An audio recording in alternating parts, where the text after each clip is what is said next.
Hello ಎಲ್ರಿಗೂ ನಮಸ್ಕಾರ. ನಾವು ನಿಮ್ಮ ಎಸ್ಕೇಪ್ ಟ್ರಾವೆಲರ್ಸ್. ನಾವು ನಿಮ್ಗೆ ಕಳೆದ ವಿಡಿಯೋನಲ್ಲಿ ಬಾಟು ಕೇವ್ಸ್ ತೋರಿಸಿದ್ವಿ. ಪ್ರಸ್ತುತ ಈ ವಿಡಿಯೋನಲ್ಲಿ ಶಾಪಿಂಗಿಗೆ ಹೋಗ್ತಾ ಇದೀವಿ. ಮಲೇಷ್ಯಾ ತುಂಬಾನೇ ಫೇಮಸ್ ಶಾಪಿಂಗಿಗೆ. ಶಾಪಿಂಗ್ ಅಲ್ಲಿ ಯಾವ್ದಾವ್ದು ಎಷ್ಟೆಷ್ಟು ರೇಟ್ಸ್ ಇದೆ ಮಲೇಷ್ಯಾದಲ್ಲಿ ಅಂತ ನೋಡೋಣಂತೆ. ಇದು ಶಾಪಿಂಗ್ ಹಬ್ ಅಂತ ಹೇಳ್ತಾರೆ. ನಮ್ಗೆ ಸೌತ್ ಈಸ್ಟ್ ಏಷ್ಯಾನಲ್ಲಿ ಬೆಸ್ಟ್ ಶಾಪಿಂಗ್ ಸ್ಪಾಟ್ ಅಂದ್ರೆ ಅದು ಮಲೇಷ್ಯಾ ಅಂತ ಹೇಳ್ತಾರೆ. ಬನ್ನಿ ರೇಟ್ಸ್ ಎಲ್ಲ ಏನೇನಿದೆ ಅಂತ ನೋಡೋಣಂತೆ. ಮೊದಲಿಗೆ ನಾವು ಬೇರ್ಜಯ ಮಾಲ್ಗೆ ಹೋಗ್ತಾ ಇದೀವಿ. ಅದು ಚೀಪೆಸ್ಟ್ ಪ್ರೈಸ್ ಅಂತ ಹೇಳ್ತಾರೆ. ಎಲ್ಲಾ ಕಡೆಗಿನ ಅಲ್ಲಿ ತುಂಬಾ ಚೀಪ್ ಆಗಿ ಸಿಗತ್ತೆ ಅಂತ ಹೇಳ್ತಾರೆ. ನೋಡೋಣ ಏನೇನ್ ವೆರೈಟೀಸ್ ಇರುತ್ತೆ, ಕ್ವಾಲಿಟಿ ಹೇಗಿರುತ್ತೆ ಅಂತ ನೋಡೋಣಂತೆ ಈ ವ್ಲಾಗ್ ಅಲ್ಲಿ. ಮೊದಲಿಗೆ ಈಗ ನಾವು ಬಾಟು ಕೇವ್ಸ್ ನಲ್ಲಿ ಟ್ರೈನ್ ಅಲ್ಲಿ ಕೂತಿದೀವಿ. ಇಲ್ಲಿಂದ KL ಸೆಂಟ್ರಲ್ ಗೆ ಹೋಗ್ತಾ ಇದೀವಿ. KL ಸೆಂಟ್ರಲ್ ಇಂದ ಮತ್ತೆ ಮೋನೋ ರೈಲ್ ತಗೊಂಡು ನಾವು ಮಾಲ್ಗೆ ಹೋಗ್ತಾ ಇದೀವಿ. ಇನ್ನು ಬಾಟು ಕೇವ್ಸ್ ಇಂದ KL ಸೆಂಟ್ರಲ್ ಗೆ ರಿಟರ್ನ್ ಹೋಗೋದಕ್ಕೂ ಕೂಡ 2.60 ರಿಂಗೇಟ್ಸ್ ಆಗಿತ್ತು. Malaysia city one of the beautiful city ಅಂತ ಹೇಳ್ಬೋದು. ಏಷ್ಯಾದಲ್ಲೇ ಇದು ಒಂದು ಸುಂದರವಾದ ನಗರ ಅಂತ ಹೇಳ್ಬೋದು. ಮಲೇಷ್ಯಾ ಹಾಗೆ ಸಿಂಗಾಪುರ್ ನಲ್ಲಿ ವಿಶೇಷತೆ ಏನಂದ್ರೆ ಇಲ್ಲಿ ಡಿಫರೆಂಟ್ ಕಲ್ಚರ್ಸ್ ನ ನಾವು ನೋಡ್ಬೋದಾಗಿರುತ್ತೆ. ಇಲ್ಲಿ ನಮ್ಗೆ ಭಾರತೀಯ ಕಲ್ಚರ್ ಸಿಗುತ್ತೆ, ಅರಬ್ ಕಲ್ಚರ್ ಸಿಗುತ್ತೆ, ಚೈನೀಸ್ ಕಲ್ಚರ್ ಸಿಗುತ್ತೆ, ಮಲಯಾ ಕಲ್ಚರ್ ಸಿಗುತ್ತೆ. ಹೀಗೆ ಡಿಫರೆಂಟ್ ಕಲ್ಚರ್ಸ್ ನಾವು ನೋಡ್ಬೋದಾಗಿರುತ್ತೆ. ಇಲ್ಲಿ ಓಡಾಡೋದಕ್ಕೆ ಯಾವುದೇ ರೀತಿ ತೊಂದರೆ ಇರೋದಿಲ್ಲ. ಇಲ್ಲಿ LRT ಇರುತ್ತೆ, MRT ಇರುತ್ತೆ, ಹಾಗೆ ಮೋನೋರೈಲ್ ಇರುತ್ತೆ. ಈಗ ನಾವು ಪ್ರಸ್ತುತ ಶಾಪಿಂಗಿಗೆ ಹೋಗಬೇಕು. ಶಾಪಿಂಗಿಗೆ ನಾವು ಬೇರ್ಜಯ ಮಾಲಿಗೆ ಹೋಗ್ಬೇಕಾಗತ್ತೆ. ಹಾಗಾಗಿ ನಾವು KL ಸೆಂಟ್ರಲ್ಗೆ ಹೋಗಿ ಅಲ್ಲಿಂದ ಇನ್ನೊಂದು ಸ್ಟೇಷನ್ಗೆ ಹೋಗ್ಬೇಕಾಗತ್ತೆ. ಅಲ್ಲೇ ಪಕ್ಕದಲ್ಲೇ ನಮಗೆ ವಾಕ್ ಮಾಡಿದ್ರೆ ಮೋನೋರೈಲ್ ಸ್ಟಾರ್ಟಿಂಗ್ ಪಾಯಿಂಟ್ ಸಿಗುತ್ತೆ. ಆ ಮೋನೋರೈಲ್ ಹತ್ಕೊಂಡು ನಾವು ಇಂಬಿ ಸ್ಟೇಷನ್ ಅಂತ ಇರುತ್ತೆ, ಅಲ್ಲಿಗೆ ಹೋಗಬೇಕು. ಈಗ ಬನ್ನಿ ಮೋನೋರೈಲ್ ಸ್ಟೇಷನ್ ಅಲ್ಲಿ ಹೇಗೆ ಟಿಕೆಟ್ ನ ತೆಗೆದುಕೊಳ್ಬೇಕು ಅಂತ ನೋಡೋಣಂತೆ. ಇದು ನಿಮಗೆ ಮೆಟ್ರೋನಲ್ಲಿ ಹೇಗೆ ತೆಗೆದುಕೊಳ್ತೀವೋ ಅದೇ ರೀತಿ ಸಿಮಿಲರ್ ಆಗಿರುತ್ತೆ. ಇಲ್ಲಿ ಇಂಗ್ಲಿಷ್ ಸೆಲೆಕ್ಟ್ ಮಾಡ್ಕೋಬೇಕು. ಮೋನೋರೈಲ್ ಅಂತ ಇರುತ್ತೆ.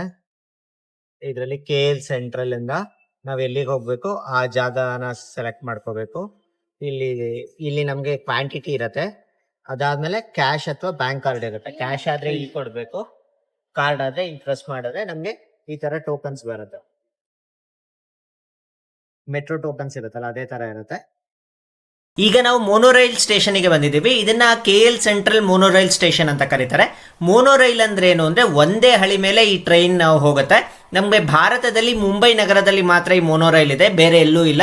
ನಮ್ಗೆ ಎವ್ರಿ 15 ಮಿನಿಟ್ಸ್ಗೊಂದು ಮೋನೋರೈಲ್ ಇರುತ್ತೆ. ಈ ಮೋನೋರೈಲ್ ಸ್ಪೆಷಾಲಿಟಿ ಏನು ಅಂದ್ರೆ ಒಂದು ಬಿಲ್ಡಿಂಗ್ ಒಳಗಡೆನೆ ಹೋಗುತ್ತೆ, ಹಾಗೆ ಕೋಲಾಲಂಪುರ್ನ ಪ್ರೈಮ್ ಸ್ಪಾಟ್ಸ್ಗೆ ಇದು ಹೋಗುತ್ತೆ. ಈ ಟ್ರೈನ್ ಅಲ್ಲಿ ಹತ್ತು ಬಿಟ್ರೆ ನಮ್ಗೆ ಕೋಲಾಲಂಪುರ್ದು ಮೇಜರ್ ಅಟ್ರಾಕ್ಷನ್ಗಳನ್ನ ನಾವು ನೋಡ್ಬೋದಾಗಿರುತ್ತೆ.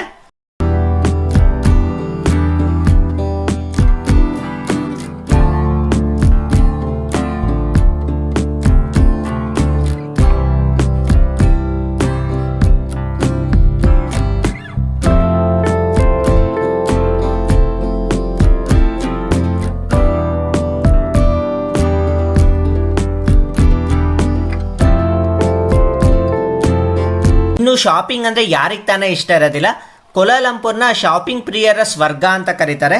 ಈಗ ನಾವು ಇಂಬಿ ಸ್ಟೇಷನ್ ಅಲ್ಲಿ ಇಳ್ಕೊಂಡಿದ್ದೀವಿ. ಇಂಬಿ ಸ್ಟೇಷನ್ ಅಲ್ಲಿ ಇಳ್ಕೊಂಡ್ರೆ ನಮಗೆ ಬೇರ್ಜಯ ಮಾಲ್ ಅಂತ, ಬೇರ್ಜಯ ಟೈಮ್ ಸ್ಕ್ವೇರ್ ಅಂತ, ಅದ್ರ ಒಳಗಡೆನೆ ನಮಗೆ ಆಕ್ಸೆಸ್ ಇರುತ್ತೆ. ಡೈರೆಕ್ಟ್ ಈಗ ನಾವು ಇಂಬಿ ಸ್ಟೇಷನ್ ಇಂದ ಮಾಲ್ ಒಳಗೆ ಹೋಗ್ಬೋದು. ಈ ಮಾಲ್ ಒಂದು ಅತಿ ದೊಡ್ಡ ಮಾಲ್ ಅಂತ ಹೇಳ್ಬೋದು. ಇನ್ನು ಕೋಲಾಲಂಪುರ್ ಅಲ್ಲಿ ಸಾಕಷ್ಟು ಮಾಲ್ಗಳಿದೆ. ಕೆಲವು ಮಾಲ್ಗಳಲ್ಲಿ ತುಂಬಾನೇ ಎಕ್ಸ್ಪೆನ್ಸಿವ್ ಅಂತ ಹೇಳ್ಬೋದು. ಇದೊಂದು ಬಜೆಟ್ ಫ್ರೆಂಡ್ಲಿ ಮಾಲ್ ಅಂತ ಹೇಳ್ಬೋದು. ನಮಗೆ ಶಾಪಿಂಗಿಗೆ ಎರಡು ಜಾಗ ನಾನು ರೆಕಮೆಂಡ್ ಮಾಡ್ತೀನಿ. ಒಂದು ಸಿಟಿ ಮಾರ್ಕೆಟ್ ಆಗಿರುತ್ತೆ, ಇನ್ನೊಂದು ಈ ಬೇರ್ಜಯ ಮಾಲ್ ಇರುತ್ತೆ. ನಿಮ್ಗೆ ಯಾವ್ದು ಹತ್ರದಲ್ಲಿರುತ್ತೋ ಅಲ್ಲಿ ಶಾಪಿಂಗಿಗೆ ಹೋದ್ರೆ ನಿಮಗೆ ಕಡಿಮೆ ಬೆಲೆನಲ್ಲಿ ತುಂಬಾ ಐಟಮ್ಸ್ ತೆಗೆದುಕೊಳ್ಬಹುದಾಗಿರುತ್ತೆ. ನೀವೇನಾದ್ರೂ ಇಂಟರ್ನ್ಯಾಷನಲ್ ಟ್ರಿಪ್ ಬಂದಾಗ ಮನೆಯವರಿಗೆ ಗಿಫ್ಟ್ಸ್ ಎಲ್ಲ ತೆಗೆದುಕೊಂಡು ಹೋಗ್ಬೇಕು ಅಂದ್ರೆ ಈ ಮಾಲಿಗೆ ಬಂದ್ರೆ ತುಂಬಾನೇ ವೆರೈಟಿ ಸಿಗುತ್ತೆ. ನಿಮ್ಗೆ ಇಲ್ಲಿ ತುಂಬಾನೇ ಕಲೆಕ್ಷನ್ಸ್ ಇರುತ್ತೆ. ತುಂಬಾನೇ ರೀತಿಯ ವಾಚಸ್ಗಳು ಸಿಗುತ್ತೆ, ಬಟ್ಟೆಗಳು ಸಿಗುತ್ತೆ, ಹಾಗೆ ಟಾಯ್ಸ್ಗಳು ಸಿಗುತ್ತೆ. ಈ ತರ ತುಂಬಾನೇ ಕಲೆಕ್ಷನ್ಸ್ ಇದೆ ಅಂತ ಹೇಳ್ಬೋದು. ಇದು one of the best choice ಅಂತ ಹೇಳ್ಬೋದು. ಈ ಮಾಲ್ ನಲ್ಲಿ ಸುಮಾರು 2000ಕ್ಕೂ ಹೆಚ್ಚು ಅಂಗಡಿಗಳಿದೆ. ನಾವು ಕೆಲವೊಂದು ರಿಮೋಟ್ ಕಾರ್ಸ್ಗಳನ್ನೆಲ್ಲ ತೆಗೆದುಕೊಂಡ್ವಿ ಗಿಫ್ಟ್ ಕೊಡೋದಕ್ಕೆ ಅಂತ. ಇನ್ನು ಇಲ್ಲಿ ಎಲೆಕ್ಟ್ರಾನಿಕ್ಸ್ ಐಟಮ್ಸ್, ಶೂಸ್ ಕೂಡ ತುಂಬಾನೇ ಚೀಪ್ ಆಗಿರುತ್ತೆ ಅಂತ ಹೇಳ್ಬೋದು.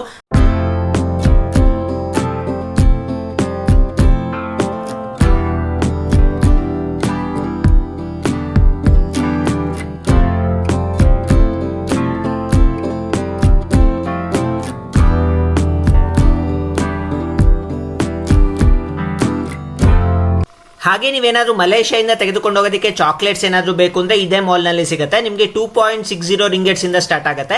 ಕೆಲವೊಂದು ಶಾಪ್ ಇದೆ, ಅದನ್ನ 2 ರಿಂಗೇಟ್ ಶಾಪ್ ಅಂತ ಕರೀತಾರೆ. ಇಲ್ಲಿ ಏನೇ ತಗೊಂಡ್ರು 2.60 ರಿಂಗೇಟ್ಸ್ ಅಂತ ಹೇಳ್ತಾರೆ. ಕೇವಲ ನಿಮ್ಗೆಲ್ಲ ಕಾಣ್ತಿದ್ದಲ್ಲ, ಇದೆಲ್ಲ ಏನೇ ತೆಗೆದುಕೊಂಡ್ರು ನೀವು ಕೇವಲ 67 ರೂಪಾಯಿ ಆಗಿರುತ್ತೆ. ತುಂಬಾನೇ ವೆರೈಟೀಸ್ ಇರುತ್ತೆ. ನಿಮ್ಗೆ ಏನ್ ಬೇಕಿದ್ರು ಇಲ್ಲಿ ಬಂದು ಶಾಪಿಂಗ್ ಮಾಡಿದ್ರೆ ತುಂಬಾ ಕಡಿಮೆಯಲ್ಲೇ ನಿಮ್ಗೆ ಎಲ್ಲ ಐಟಮ್ಸ್ಗಳು ಸಿಗುತ್ತೆ. ಈಗ ನಮ್ಮ ಶಾಪಿಂಗ್ ಕಂಪ್ಲೀಟ್ ಆಯ್ತು. ಈಗ ನಾವು ಮತ್ತೆ KL ಸೆಂಟ್ರಲ್ಗೆ ಹೋಗಿ ಊಟ ಮಾಡಿ ನಂತರ ನಮ್ಮ ಸೈಟ್ ಸೀಯಿಂಗ್ ಪ್ಲೇಸಸ್ ನ ಕಂಟಿನ್ಯೂ ಮಾಡ್ತೀವಿ. ಈಗ ನಾವು ಮತ್ತೆ KL ಸೆಂಟ್ರಲ್ಗೆ ಹೋಗೋಣ ಬನ್ನಿ. ಫೈನಲಿ ಶಾಪಿಂಗ್ ಆಯ್ತು. ಶಾಪಿಂಗ್ ಆದ್ಮೇಲೆ ಇವಾಗ ಊಟಕ್ಕೆ ಹೋಗ್ಬೇಕು. ಊಟಕ್ಕೆ ನಮಗೆ ಬ್ರಿಕ್ಫೀಲ್ಡ್ಸ್ಗೆ ಹೋಗ್ತೀವಿ, ಅಂದ್ರೆ ಲಿಟಲ್ ಇಂಡಿಯಾಗೆ ಹೋಗ್ತೀವಿ. KL ಸೆಂಟ್ರಲ್ಗೆ ಹೋದ್ರೆ ಅಲ್ಲಿ ತುಂಬಾನೇ ಸೌತ್ ಇಂಡಿಯನ್ ಹೋಟೆಲ್ಸ್ಗಳು ಸಿಗತ್ತೆ, ಸೌತ್ ಇಂಡಿಯನ್ ಊಟ ಸಿಗತ್ತೆ. ಇಲ್ಲಿ ಊಟದ ಕಾಸ್ಟ್ ಎಷ್ಟು, ಹಾಗೆ ಏನೇನ್ ವೆರೈಟೀಸ್ ಇದೆ ಅಂತ ನಿಮ್ಗೆ ತೋರಿಸ್ತೇನೆ. ಈ ಲಿಟಲ್ ಇಂಡಿಯಾ ಬಂದ್ಬಿಟ್ಟು ನಮಗೆ ಇಂಡಿಯನ್ ಫುಡ್ ಸಿಗೋ ಜಾಗ ಅಂತ ಹೇಳ್ಬೋದು. ಇಲ್ಲಿ ಸಾಕಷ್ಟು ಇಂಡಿಯನ್ ಹೋಟೆಲ್ಸ್ಗಳಿದೆ. ಅದರಲ್ಲಿ ಸರವಣ ಭವನ್ ಆಗಿರ್ಬೋದು, ಅನ್ನಲಕ್ಷ್ಮಿ ಆಗಿರ್ಬೋದು, ತುಂಬಾನೇ ವೆರೈಟೀಸ್ ಆಫ್ ಹೋಟೆಲ್ ಇದೆ. ಅದರಲ್ಲಿ ನಾವು ಸೆಲೆಕ್ಟ್ ಮಾಡಿದ್ದು ಯಾವುದು ಅಂದರೆ ನಮ್ಮ ಬೆಂಗಳೂರಿನ ಪ್ರತಿಷ್ಠಿತ MTRನ ನಾವು ಸೆಲೆಕ್ಟ್ ಮಾಡಿದ್ವಿ. ಹೌದು, ಮಾವಳ್ಳಿ ಟಿಫನ್ ರೂಮ್ ಕೂಡ ಇಲ್ಲಿದೆ. ಈಗ ನೋಡಿ ನಿಮಗೆ ಕಾಣಿಸ್ತಾ ಇದೆಯಲ್ಲ, ಇದು MTR ಹೋಟೆಲ್. ಇದು ಊಟಕ್ಕೆ ನಮ್ಮ ಬೆಂಗಳೂರು ಮಾವಳ್ಳಿ ಟಿಫನ್ ರೂಮ್ ಇದೆಯಲ್ಲ, ಅದರದೊಂದು ಬ್ರಾಂಚ್ ಮಲೇಷ್ಯಾನಲ್ಲಿದೆ, ಅಲ್ಲಿಗೆ ಬಂದಿದ್ದೀವಿ. ಇಲ್ಲಿ ತಿನ್ಕೊಂಡು ನೆಕ್ಸ್ಟ್ ನಾವು ಟ್ವಿನ್ ಟವರ್ಸ್ ನೋಡೋದಕ್ಕೆ ಹೋಗಬೇಕು. ಇಲ್ಲಿ ಹೇಗೆ ಅಂದರೆ ವೆದರ್ನ ಪ್ರಿಡಿಕ್ಟ್ ಮಾಡೋಕ್ಕೆ ಆಗೋದಿಲ್ಲ. ಸಾಯಂಕಾಲದಂಗೆ ಸಖತ್ ಜೋರಾಗಿ ಮಳೆ ಬರುತ್ತೆ. ಆಲ್ರೆಡಿ ಮೋಡ ಎಲ್ಲ ಕವರ್ ಆಗ್ತಿದೆ, ಯಾವಾಗ ಮಳೆ ಸ್ಟಾರ್ಟ್ ಆಗುತ್ತೋ ಗೊತ್ತಿಲ್ಲ. ಟ್ವಿನ್ ಟವರ್ಸ್ ನೋಡಿಕೊಂಡು ಇವತ್ತಿಗೆ ಡೇ ಕಂಪ್ಲೀಟ್ ಆಗ್ತದೆ. ನಾಳೆ ಸಿಂಗಾಪುರ್ಗೆ ಹೋಗ್ತಾ ಇದ್ದೀವಿ. ಮೀಲ್ಸ್ ಎಲ್ಲ ನೋಡಿ 21 ರಿಂಗೆಟ್ಸ್ ಇದೆ. ಪಲ್ಯ, ವೆಜಿಟೇಬಲ್ಸ್ ಹಾಗೂ dosa, puri, plain rice, curd rice ಎಲ್ಲ ಇರುತ್ತೆ. 21 ರಿಂಗೆಟ್ ಇಂಟು 25 ಮಾಡಿದ್ರೆ ನಮ್ಮ ಇಂಡಿಯನ್ ಕರೆನ್ಸಿ ಗೊತ್ತಾಗುತ್ತೆ. ಬಿಸಿಬೇಳೆ ಬಾತ್ ಎಲ್ಲ 16 ರಿಂಗೆಟ್ ಇದೆ. Curd rice 14 ringgit, chow chow bath 14 ringgit, Mangalore buns ಎಲ್ಲ ಇದೆ ನೋಡಿ 13 ರಿಂಗೆಟ್ಟು, ಬಿಸಿಬೇಳೆ ಬಾತ್ 16 ರಿಂಗೆಟ್ಟು. ನೋಡಿ ಊಟಕ್ಕೆ ಹುಳಿ ಕೊಟ್ಟಿದ್ದಾರೆ, ತಿಳಿ ಸಾರು ಕೊಟ್ಟಿದ್ದಾರೆ, ಪಾಯಸ ಕೊಟ್ಟಿದ್ದಾರೆ, 2 ಪೂರಿ ಕೊಟ್ಟಿದ್ದಾರೆ, ಮೊಸರನ್ನ ಇದೆ, ಮೊಸರನ್ನ ಜೊತೆಗೆ ಪಲ್ಯ ಇದೆ, ಪಲ್ಯ ಜೊತೆಗೆ ತವೆ ಕೊಟ್ಟಿದ್ದಾರೆ. ಇಷ್ಟು ಇದೆ, ಜೊತೆಗೆ ರೈಸ್ ಕೂಡ ಇರುತ್ತೆ, ಪ್ಲೇನ್ ರೈಸ್ ಕೊಡ್ತಾರೆ. ಈಗ ನಿಮಗೆ ಕಾಣಿಸ್ತಿದೆಯಲ್ಲ, ಇದು ನಮ್ಮ ಹೋಟೆಲ್ ರೂಮ್ ಇಂದ ವ್ಯೂ. ಒಂದು ದೊಡ್ಡ ಅಪಾರ್ಟ್ಮೆಂಟ್ ಕಾಣಿಸ್ತಿದೆ ನೋಡಿ. ಈ ಅಪಾರ್ಟ್ಮೆಂಟ್ ಒಳಗಡೆ ಒಂದು ಸ್ಪೆಷಾಲಿಟಿ ಇದೆ. ಅದು ಏನು ಅಂದರೆ ಮೋನೋರೈಲ್ ಅಪಾರ್ಟ್ಮೆಂಟ್ ಒಳಗಡೆ ಹೋಗುತ್ತೆ. ಅದೊಂದು ವಿಶೇಷ ಅಂತ ಹೇಳ್ಬೋದು. ಇಲ್ಲಿ ನೋಡಿ, ನಿಮಗೆ ಈಗ ಝೂಮ್ ಮಾಡಿ ತೋರಿಸ್ತೇನೆ. ನಿಮಗೆ ಮೋನೋರೈಲ್ ಕಾಣುತ್ತೆ. ಮೋನೋರೈಲ್ ಬರ್ತಾ ಇದೆ ನೋಡಿ, ಒಂದೇ ಹಳಿ ಮೇಲೆ ಮೋನೋರೈಲ್ ಬರ್ತಾ ಇದೆ. ಆಲ್ರೆಡಿ ನಾವು ಈ ಮೋನೋರೈಲ್ ಒಳಗೆ ಹೋಗಿದ್ವಿ, ಅದೇ ಮೋನೋರೈಲ್ ನಿಮಗೆ ಕಾಣಿಸ್ತಾ ಇರೋದು ಇದು.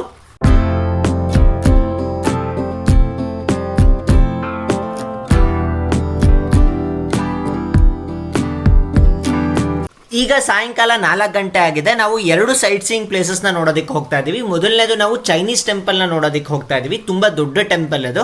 ಅದಾದ ನಂತರ ನಾವು ಟ್ವಿನ್ ಟವರ್ಗೆ ನೋಡೋದಕ್ಕೆ ಅಂತ ಹೋಗ್ತಾ ಇದ್ದೀವಿ. ಈ 2 ಜಾಗಗಳಿಗೆ ಹೋಗೋದಕ್ಕೆ ನಾವು ಕ್ಯಾಬ್ನಲ್ಲಿ ಹೋಗ್ತಾ ಇದ್ದೀವಿ. ಪ್ರಸ್ತುತ ನಾವು ಹೋಟೆಲಿಂದ ಹೊರಡ್ತಾ ಇದ್ದೀವಿ. ನೋಡಿ, ಆಲ್ರೆಡಿ ಫುಲ್ ಕ್ಲೌಡ್ಸ್ ಕವರ್ ಆಗೋಗಿದೆ. ಇಲ್ಲಿ ಯಾವಾಗ ಅಂದ್ರೆ ಅವಾಗ ಬೇಕಿದ್ರೆ ಮಳೆ ಬರುತ್ತೆ. ನಾವು ಕ್ಯಾಬ್ನ ಬುಕ್ ಮಾಡ್ಕೊಂಡಿರೋದು ಗ್ರ್ಯಾಬ್ ಆ್ಯಪ್ ಮುಖಾಂತರ ಬುಕ್ ಮಾಡ್ಕೊಂಡಿದ್ದೀವಿ. ಇದು ತುಂಬ ಈಸಿಯಾಗಿ ಬುಕ್ ಆಗುತ್ತೆ. ನಮಗೆ ಓಲಾ, ಊಬರ್ ಹೇಗಿರುತ್ತೋ ಇಲ್ಲಿ ಗ್ರ್ಯಾಬ್ ಅದೇ ಥರ ಆ್ಯಪ್ ಇರುತ್ತೆ. ಈಗ ನಾವು ಟ್ವಿನ್ ಟವರ್ ನೋಡೋಕ್ಕಿಂತ ಮುಂಚೆ ಒಂದು ಬುದ್ಧಿಸ್ಟ್ ಟೆಂಪಲ್ನ ನೋಡೋಣ ಅಂತ ಬಂದಿದ್ದೀವಿ. ನಮ್ಮ ಹೋಟೆಲಿಂದ ಕೇವಲ ಒಂದು 1.5 ಕಿಲೋಮೀಟರ್ಸ್ ದೂರದಲ್ಲಿತ್ತು. ತುಂಬಾ ಚೆನ್ನಾಗಿದೆ ಈ ದೇವಸ್ಥಾನ ಕೂಡ, ಚೈನೀಸ್ ಶೈಲಿಯಲ್ಲಿರುತ್ತೆ. ಬನ್ನಿ ಒಳಗಡೆ ಹೋಗಿ ದೇವಸ್ಥಾನವನ್ನು ನೋಡೋಣಂತೆ. ತುಂಬಾ ಚೆನ್ನಾಗಿದೆ. ಆಲ್ರೆಡಿ ಇನ್ನೇನು ಮಳೆ ಬರ್ತಾ ಇದೆ. ಬೇಗ ಈ ಬುದ್ಧನ ದೇವಸ್ಥಾನವನ್ನು ನೋಡಿಕೊಂಡು ನಾವು ನೆಕ್ಸ್ಟ್ ಟ್ವಿನ್ ಟವರ್ಗೆ ಹೋಗಬೇಕಾಗತ್ತೆ. ನಾವು ಕ್ಯಾಬ್ನಲ್ಲಿ ಈ ಜಾಗಕ್ಕೆ ಬರೋದಕ್ಕೆ ಕೇವಲ 10 ರಿಂಗೇಟ್ ಆಯಿತು. 10 ರಿಂಗೇಟ್ ಅಂದರೆ ಕೇವಲ 250 ರೂಪಾಯಿಗೆ ನಾವು 4 ಜನನೂ ಬಂದ್ವಿ. ಇಲ್ಲಿ ಕ್ಯಾಬ್ಸ್ ತುಂಬಾ ಚೀಪ್ ಆಗಿರುತ್ತೆ ಅಂತ ಹೇಳ್ಬೋದು. ನೀವು ಜಾಸ್ತಿ ಜನ ಇದ್ದರೆ ಕ್ಯಾಬ್ನಲ್ಲೇ ಬಂದುಬಿಡ್ಬೋದು. ನೋಡಿ, ತುಂಬ ಸಖತ್ತಾಗಿದೆ, ಒಂಥರ ಡಿಫ್ರೆಂಟ್ ಆಗಿದೆ. ಈಗ ಬನ್ನಿ ಒಳಗಡೆ ಹೋಗಿ ನೋಡೋಣಂತೆ. ಈ ದೇವಸ್ಥಾನದಲ್ಲಿರುವ ಪ್ರಧಾನ ದೇವರು ಯಾರು ಅಂದರೆ ಚೈನೀಸ್ ದೇವರು. ನಮಗೆ ಹೇಗೆ ಸಮುದ್ರ ರಾಜ ಇರ್ತಾನೋ ಅದೇ ರೀತಿ ಚೈನಾದವ್ರಿಗೂ ಕೂಡ ಸಮುದ್ರ ದೇವತೆ ಇರ್ತಾನೆ. ಆ ದೇವತೆನ ಮಾಜು ಅಂತ ಕರೀತಾರೆ. ಈ ಮಾಜುಗೆ ಸಮರ್ಪಿತವಾದ ದೇವಸ್ಥಾನ ಅಂತ ಹೇಳ್ಬೋದು. ಇದರಲ್ಲಿ ನಮಗೆ ನೋಡೋದಕ್ಕೆ ಹೊರಗಡೆಯಿಂದನೇ ತುಂಬ ಬ್ಯೂಟಿಫುಲ್ ಆಗಿ ಕಾಣುತ್ತೆ. ಆ ಡ್ರ್ಯಾಗನ್ ಶೈಲಿ ಇರ್ಬೋದು, ಆ ಆರ್ಕಿಟೆಕ್ಚರ್ ಆಗಿರ್ಬೋದು, ತುಂಬಾ ವಿಭಿನ್ನವಾಗಿರುತ್ತೆ. ಈ ದೇವಸ್ಥಾನವನ್ನ ತಿಯಾನ್ ಹೂಡ್ ದೇವಸ್ಥಾನ ಅಂತ ಕರೀತಾರೆ. ಈ ದೇವಸ್ಥಾನ ಸುಮಾರು 3 ಅಂತಸ್ತಿನ ದೇವಸ್ಥಾನ. ಈಗ ಮೆಟ್ಲುಗಳನ್ನ ಹತ್ಕೊಂಡು ನಾವು ಮಧ್ಯದ ಅಂತಸ್ತಿಗೆ ಹೋಗ್ತಾ ಇದೀವಿ. ಅದಾದ ನಂತರ ನಮಗೆ ಮತ್ತೆ ಮೆಟ್ಲುಗಳು ಕಂಟಿನ್ಯೂ ಆಗುತ್ತೆ. ಮೇಲಿನ ಅಂತಸ್ತಿನಲ್ಲಿ ದೇವಸ್ಥಾನ ಇರೋದು. ಈ ದೇವಸ್ಥಾನ 1989ರಲ್ಲಿ ಇನಾಗ್ರೇಟ್ ಆಗಿರೋ ದೇವಸ್ಥಾನ. ಈ ದೇವಸ್ಥಾನಕ್ಕೆ ನಿಮ್ಗೆ ಒಳಗಡೆ ಹೋಗೋದಕ್ಕೆ ಯಾವುದೇ ರೀತಿ ಕಾಸ್ಟ್ ಇರೋದಿಲ್ಲ, ಚಾರ್ಜಸ್ ಇರೋದಿಲ್ಲ, ಸಂಪೂರ್ಣವಾಗಿ ಉಚಿತವಾಗಿರುತ್ತೆ. ಇನ್ನು ಈ ದೇವಸ್ಥಾನದ ಟೈಮಿಂಗ್ಸ್ ಬಂದ್ಬಿಟ್ಟು ಬೆಳಗ್ಗೆ 8 ಗಂಟೆಗೆ ಓಪನ್ ಆದರೆ ರಾತ್ರಿ 8 ಗಂಟೆಗೆ ಕ್ಲೋಸ್ ಆಗುತ್ತೆ. ಈ ಮಧ್ಯದ ಸಮಯದಲ್ಲಿ ಬಂದು ನೀವು ದರ್ಶನ ಮಾಡ್ಕೊಂಡು ಹೋಗ್ಬೋದಾಗಿರುತ್ತೆ.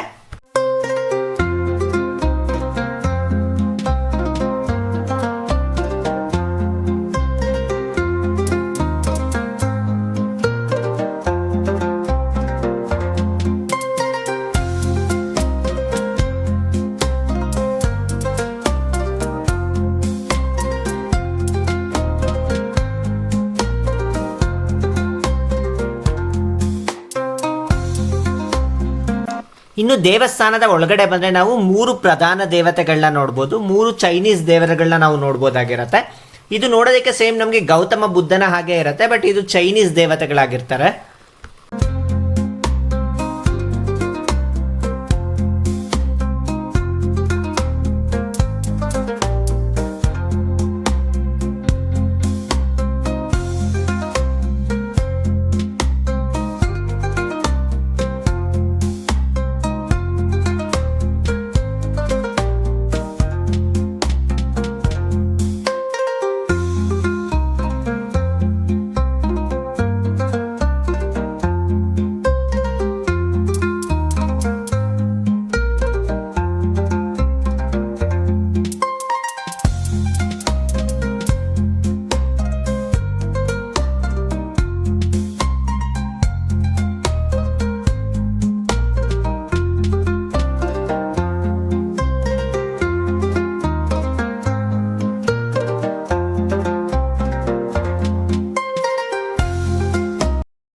ಈ ದೇವಸ್ಥಾನದಲ್ಲಿ ಈ ತರ ಕಟ್ಟಿಗೆಗಳಿರತ್ತೆ.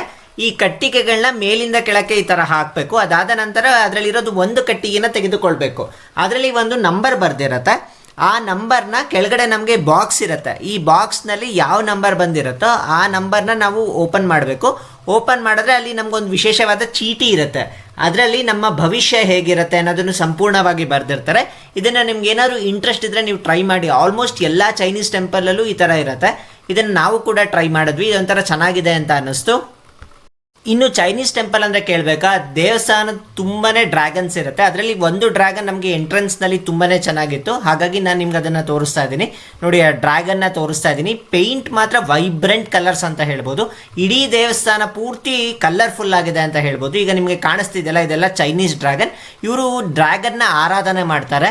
ಇನ್ನು ಇಲ್ಲಿ ಥೀಮ್ ಬಂದ್ಬಿಟ್ಟು ಎಲ್ಲ ರೆಡ್ ಕಲರಲ್ಲಿ ಇರುತ್ತೆ. ಮ್ಯಾಕ್ಸಿಮಮ್ ದೇವಸ್ಥಾನ ಎಲ್ಲ ರೆಡ್ ಕಲರಲ್ಲಿ ಇರುತ್ತೆ.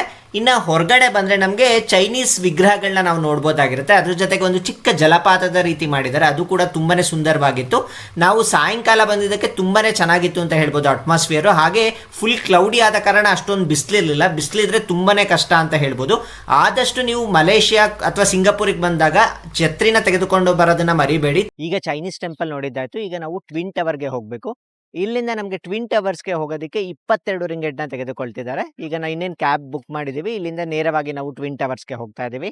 ನಾವು ಬಂದಿರೋದು ಮಲೇಷಿಯಾ ಮತ್ತು ಸಿಂಗಾಪುರ್ ಎರಡೂ ಕಂಟ್ರಿನ ಕವರ್ ಮಾಡಬೇಕು ಅಂತ ಅನ್ಕೊಂಡಿದ್ದೀವಿ ಈ ಟ್ರಿಪ್ನಲ್ಲಿ. ನೀವೇನಾದರೂ ಬರೀ ಮಲೇಷಿಯಾ ನೋಡಬೇಕು ಅಂದರೆ ಸಾಕಷ್ಟು ಪ್ಲೇಸಸ್ ಇದೆ. ಅದರಲ್ಲಿ ಮಲೆಕ್ಕಾ ಅಂತ ಒಂದು ಊರಿದೆ, ಅದು ತುಂಬಾ ಚೆನ್ನಾಗಿದೆ ಅಂತ ಹೇಳ್ತಾರೆ. ಈಗ ನಿಮಗೆ ಕಾಣಿಸ್ತಿರೋದು the national museum of Malaysia ಅಂತ ಕರೀತಾರೆ. ಇದು ಮಲೇಷಿಯಾದಲ್ಲೇ ಅತ್ಯಂತ ದೊಡ್ಡ ಮ್ಯೂಸಿಯಂ ಅಂತ ಹೇಳ್ತಾರೆ. ನಿಮ್ಗೆ ಏನಾದ್ರು ಟೈಮ್ ಇತ್ತು ಅಂದರೆ ಈ ಮ್ಯೂಸಿಯಂ ಕೂಡ ನೀವು ವಿಸಿಟ್ ಮಾಡ್ಬೋದಾಗಿರುತ್ತೆ. ನಮಗೆ ಟೈಮ್ ಇಲ್ಲದೆ ಇರೋ ಕಾರಣ ನಾವು KLCC ಮಾತ್ರ ವಿಸಿಟ್ ಮಾಡ್ತಾ ಇದ್ದೀವಿ ಇವತ್ತು.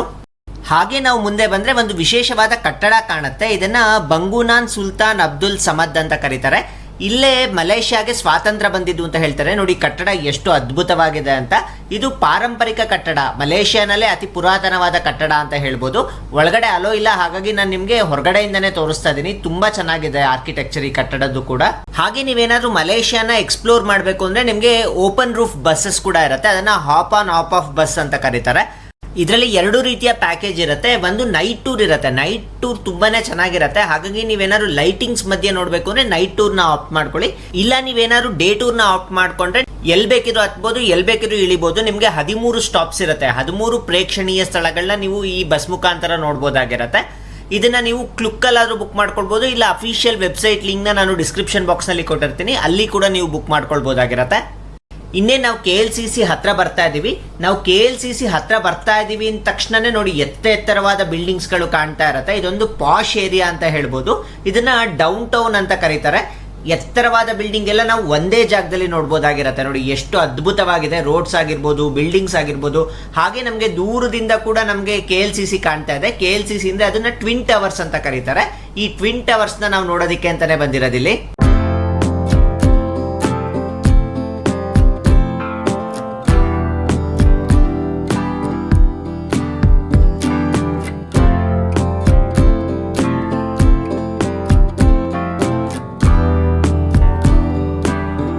ಫೈನಲಿ ಕೋಲಾಲಂಪುರ್ನ ಐಕಾನಿಕ್ ಟವರ್ ಹತ್ರ ಬಂದಿದ್ದೀವಿ. ಹಿಂದೆ ಕಾಣ್ತಾ ಇದೆ ನೋಡಿ, 2 ಬಿಲ್ಡಿಂಗ್ ಕಾಣ್ತಾ ಇದೆ. ಇದನ್ನು ಟ್ವಿನ್ ಟವರ್ ಅಂತ ಕರೀತಾರೆ. ಕೋಲಾಲಂಪುರ್ಗೆ ಬಂದವರು ಈ ಬಿಲ್ಡಿಂಗ್ ಏನಾದರೂ ನೋಡಲಿಲ್ಲ ಅಂದರೆ ಅದು ಕೋಲಾಲಂಪುರ್ ಬಂದಿದ್ದಾರೆ ಅಂತಲೇ ಅಲ್ಲ, ಪ್ರತಿಯೊಬ್ಬರು ಯಾರು ಕೋಲಾಲಂಪುರ್ಗೆ ಬರ್ತಾರೋ ಮೊದಲು ಬರೋದು ಈ ಬಿಲ್ಡಿಂಗಿಗೆ. ಹಿಂದೆ ಕಾಣ್ತಿದೆ ನೋಡಿ ಟ್ವಿನ್ ಟವರ್ಸ್. ಇದು largest twin towers existing in the world ಅಂತ ಹೇಳ್ತಾರೆ. ಈಗ ಇದು 4ನೇ ಅತಿ ದೊಡ್ಡ ಟವರ್ ಅಂತ ಹೇಳ್ತಾರೆ. ಮುಂಚೆ ಇದು ತುಂಬಾ ದೊಡ್ಡ ಟವರ್ ಅಂತ ಹೇಳ್ತಿದ್ರು. ಈಗ ಅದಾದಮೇಲೆ ಬುರ್ಜ್ ಖಲೀಫಾ ತುಂಬ ಬಿಲ್ಡಿಂಗ್ಸ್ ಬಂದ್ಬಿಟ್ಟಿದೆ. ಹಾಗಾಗಿ ಇದು ಪ್ರಸ್ತುತ ಅತಿ ಎತ್ತರದ ಬಿಲ್ಡಿಂಗ್ ಅಲ್ಲ, ಬಟ್ ಎಕ್ಸಿಸ್ಟಿಂಗ್ ಟ್ವಿನ್ ಟವರ್ಸಲ್ಲಿ ಅತಿ ದೊಡ್ಡ ಬಿಲ್ಡಿಂಗ್ ಅಂತ ಹೇಳ್ತಾರೆ. ತುಂಬ ಸುಂದರವಾದ ಕಟ್ಟಡ, ಪರಿಸರನೂ ತುಂಬ ಚೆನ್ನಾಗಿದೆ. ನೋಡಿ ಇದರದ್ದು ಇನ್ನೊಂದು ಮಜಾ ಏನು ಅಂದರೆ, 2 ಬಿಲ್ಡಿಂಗ್ ಕಾಣ್ತಾ ಇದೆಯಲ್ಲ, ಒಂದು ಬಿಲ್ಡಿಂಗ್ ಕಟ್ಟಿರೋದು ಜಪಾನ್ನವರು, ಇನ್ನೊಂದು ಬಿಲ್ಡಿಂಗ್ ಕಟ್ಟಿರೋದು ಸೌತ್ ಕೊರಿಯಾದವರು. ಇಬ್ಬರು ಬೇರೆ ಬೇರೆ ಕಾಂಪಿಟೇಷನ್ ಮೇಲೆ ಕಟ್ಟಕ್ಕೆ ಸ್ಟಾರ್ಟ್ ಮಾಡಿದ್ರಂತೆ. ಸೌತ್ ಕೊರಿಯಾದವರು ಫಸ್ಟ್ ಕಂಪ್ಲೀಟ್ ಮಾಡಿದ್ರಂತೆ ಈ ಟ್ವಿನ್ ಟವರಲ್ಲಿ ಒಂದು ಟವರ್ನ. ತುಂಬ ಚೆನ್ನಾಗಿದೆ. ಸಾಯಂಕಾಲ ಬಂದ್ರಂತೂ ತುಂಬಾ ಚೆನ್ನಾಗಿರುತ್ತೆ. ಹಾಗೆ ಇಲ್ಲಿ ಲೈಟ್ ಶೋ ಕೂಡ ಇರುತ್ತಂತೆ, ಮ್ಯೂಸಿಕಲ್ ಫೌಂಟೇನ್ ಕೂಡ ಇರುತ್ತಂತೆ. ಆಮೇಲೆ ಇನ್ನೊಂದು ಸ್ವಲ್ಪ ಹೊತ್ತು ಕಾದ್ಬಿಟ್ಟು ಅದನ್ನು ಕೂಡ ಕ್ಯಾಪ್ಚರ್ ಮಾಡೋದಕ್ಕೆ ಟ್ರೈ ಮಾಡ್ತೀನಿ. ಒಳಗಡೆ ಮಾಲ್ ಕೂಡ ಇದೆ. ನಿಮ್ಗೆ ಏನಾದರೂ ಶಾಪಿಂಗ್ ಮಾಡಬೇಕು ಅಂದರೆ ಒಳಗಡೆ ಮಾಲಲ್ಲಿ ಶಾಪಿಂಗ್ ಕೂಡ ನೀವು ಮಾಡ್ಬೋದಾಗಿರುತ್ತೆ.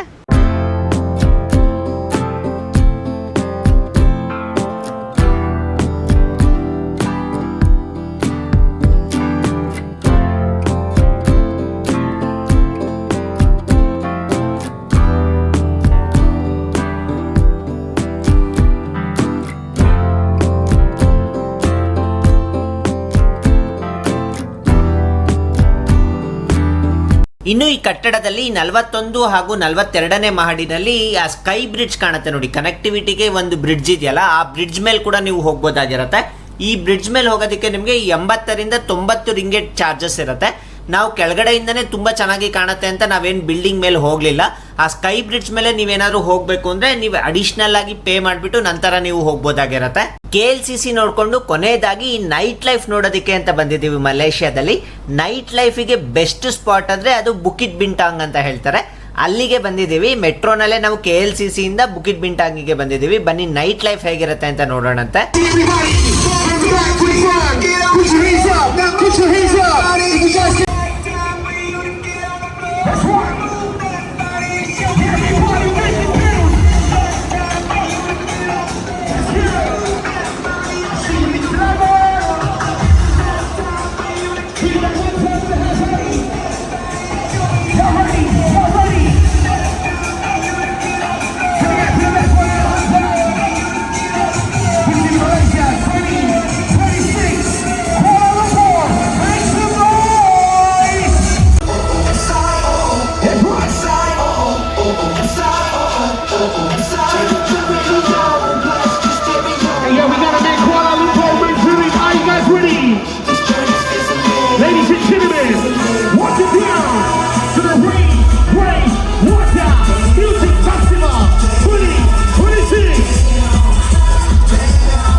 ಇದಾಗಿತ್ತು ನಮ್ಮ ಮಲೇಷ್ಯಾ ಟ್ರಿಪ್ ವ್ಲಾಗ್. ನಮ್ಮ ಮಲೇಷ್ಯಾ ಟ್ರಿಪ್ನಲ್ಲಿ ನಾವು ಬಟ್ಟು ಕೇವ್ಸ್ ಇಂದ ಹಿಡಿದು ನೈಟ್ ಲೈಫ್ ತನಕ ಎಲ್ಲಾನು ನೋಡಿದ್ದೀವಿ. ಕೋಲಾಲಂಪುರ್ ಸಿಟಿನಲ್ಲಿ ಇರೋ ಪ್ಲೇಸಸ್ ಎಲ್ಲ ಆಲ್ಮೋಸ್ಟ್ ಕವರ್ ಮಾಡಿದ್ದೀವಿ.